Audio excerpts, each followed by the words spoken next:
the best of the week on Relevant Radio. Pope Leo spoke about many different topics, and he especially warned against over-reliance on artificial intelligence. Using AI responsibly means using it in ways that help you grow, never in ways that distract you from your dignity or your call to holiness.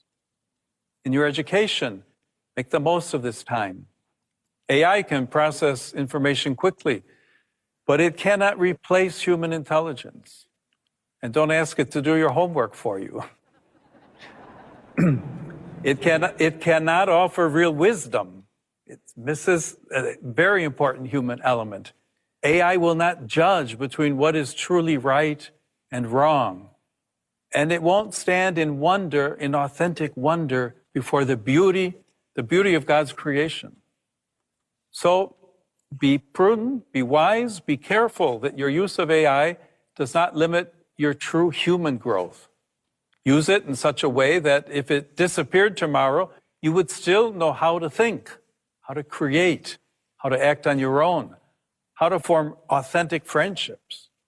Remember, AI can never replace the unique gift that you are to the world. And if you missed it from last Friday, you can always go back and listen to the entire presentation here on Relevant Radio at Relevant Radio Plus. Father Rocky and Glenn did a fantastic job of hosting that very special program. Joining us live is an old friend, Rob Kaczmark, the founder of Spirit Juice Studios, who was actually there in person in Indianapolis to help us unpack this historic moment for Pope Leo and for the young American Catholics. Rob Kaczmark has won many awards for his filmmaking, including 12 Emmy Awards since founding Spirit Juice Studios back in 2007. Good morning, Rob. It is great to be with you once again. Thanks so much for joining us. Yeah, John, good to be with you. Thanks for having me. Rob, I was just thinking to myself the other day that Spirit Juice Studios has been around now for a while. I think you guys are coming up on, 18 years? Yeah, 18 years. It's wild to think. It is wild. My wife actually found on her phone a feed of a little greeting that I sent your way on your 10th anniversary, and here you guys are going on your way to 20. Yeah, it's been a journey. You know, God's really been good, and it's been a blessing. And it was a blessing to be at NCYC with all this stuff. It's funny. I know you do a very good St. John Paul II impersonation. That's a little secret. Our listeners have never actually heard me do the full thing. I've done maybe like a couple of seconds of it, but it's so funny. It's the best one I've ever heard. I'll say that much. The best one I've ever heard. But it made me think of that in the same way that, when Pope John Paul II was Pope, for Polish-speaking Catholics, and kind of hearing his message in their native tongue, it felt a lot like that. And just sort of the impact that he brought. I mean, obviously, we're very familiar with the impact that St. John Paul II brought, and seeing Pope Leo live in this and in that at NCYC in that message. There were so many of those moments that I know that I read about Pope John Paul II when I was younger, and so it was just it was incredibly special and just such a blessing. And I think it's one of those things that it felt very special. And then I think if you fast forward 10, 20 years, it's going to be whoa, no, that was really special. So it was cool.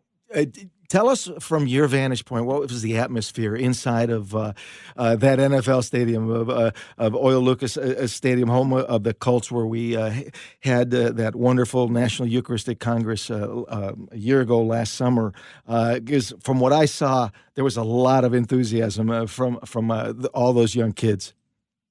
Yeah, so it depends what side. We were there with the, more on the production side. So on the production side, everyone in the staff was just praying that it went smooth because never done anything like that before. And then on the kids side, a lot of excitement. They just assume it's going to work. Why wouldn't it work? And it was one of those things where it was so. I was talking to Declan, who runs the whole that DWP runs the whole thing. And I was like, Declan, it felt like it was like faster than like a Zoom call. He goes, yeah, it was. It was just, like, I don't know how they did it that quick. There was no delay. The jokes were in real time. People were just loving it. It was just, it was cool. It was really cool. And then it was funny because it went for, the original thing is they asked was for 15 minutes, and Pope Leo said, no, I want a full hour. And they're like, oh, well, sure, of course. And so he wanted to be that long. And it was one of those things where it went for an hour. And at some point you're kind of like, oh yeah, we're just talking to the Pope. This is normal, because you you get used to it. And it was just, and you're like, we're still talking to the Pope. It was just so cool. So cool. It really was. It was amazing. Here, in the moments that we have left, I want to invite our listeners. We're talking about the historic digital encounter of Pope Leo with young Catholics at the NCYC. If you got a chance to watch it live on Relevant Radio Plus or on the rerun, or better yet, if you happen to have been there in person, we'd love to hear from you. We're taking your calls for Rob Kaczmark, the founder of Spirit Juice Studios, 888-914-9149, 888-914-9149. The Holy Father, Pope Leo, spoke about many different issues. He brought up a number of different themes. What really stood out from what you heard, Rob? You know what? I love how, so there was like a bit at the opening when they were trying to figure out the cadence of stuff, and Katie McGrady, she made a joke about her socks, how she's wearing her like Pope socks. Oh, yeah. Goes, well, I always wear right. my white socks. It kind of made a dad joke. And so it like lightened the whole atmosphere. And so I think just it was not necessary. I mean, there were so many things that he said that were like, oh, this is good. This is good. But I just appreciate so much how he was saying it from like, because it's sometimes, as we all know, it's not what you say, but it's how you say it. And how he was saying it came from such tenderness, from a fatherly perspective, which, he just, I feel like, you look into his eyes sometimes, you could always tell where someone's at. And he felt just so privileged and grateful to be there and to share this. And that just came across. And so like everything he was saying was coming across in love. So I just appreciated how he was speaking to us.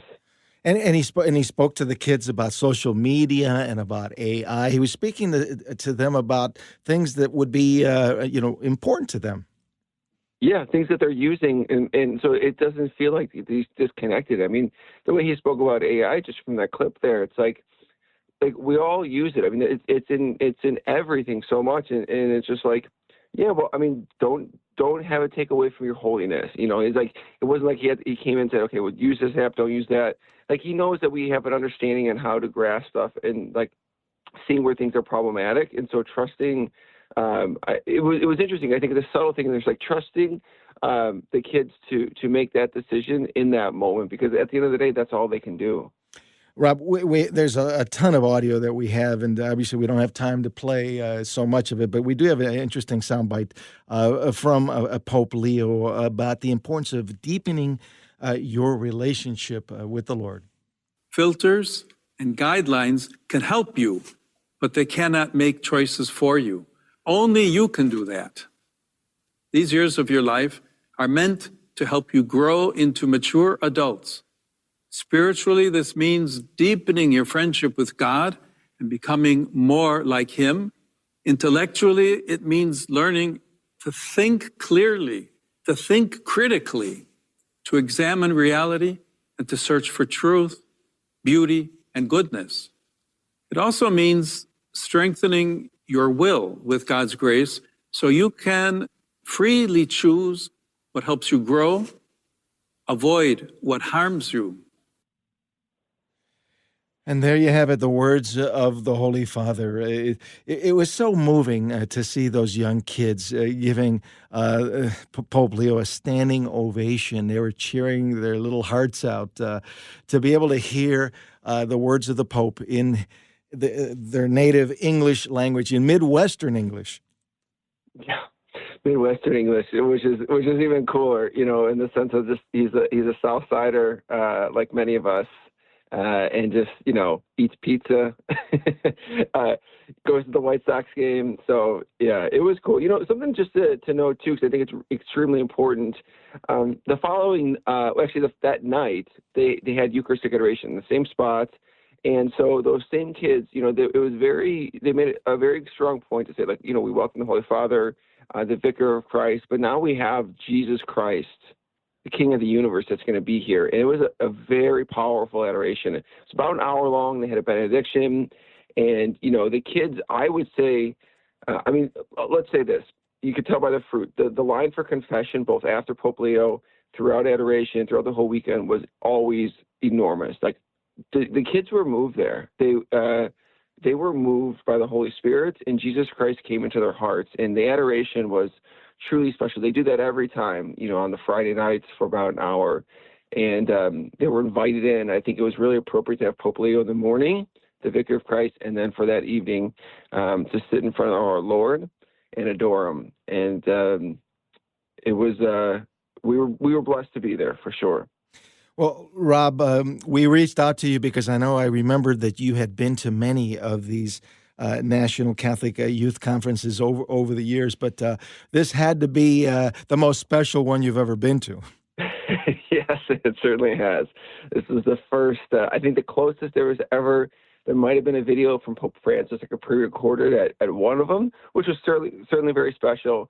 But to have the Pope live stream in, this was I would definitely say this is the most special one I've been to. Putting things into perspective, in this crazy world in which we live in, saturated with social media and digital content, what does this say about the Catholic Church's ability to use media to be able to bring the Vicar of Christ to all these young people? I've been pretty critical, I think, on the church in the sense of how it's adapted to new media, and it's been slower. It led the way in traditional art, sculptures, painting, all that stuff, and then somehow when technology came, it slowed down dramatically. It was running pace, but it wasn't leading the way. And I see stuff like this, and I see a lot of things of what other Catholic people are doing online in different areas. And I think people are going to see a pretty strong comeback from the church in the sense of media. And the reason why, not just to lead the way again, but to bring people to Christ. Because people know, I think they're getting a better understanding that this is how you reach people. In the same way how you taught people who didn't know how to read or whatever in the Middle Ages, and you built these beautiful cathedrals. Media right now is going to bring people to Christ and show the beauty of the Catholic Church.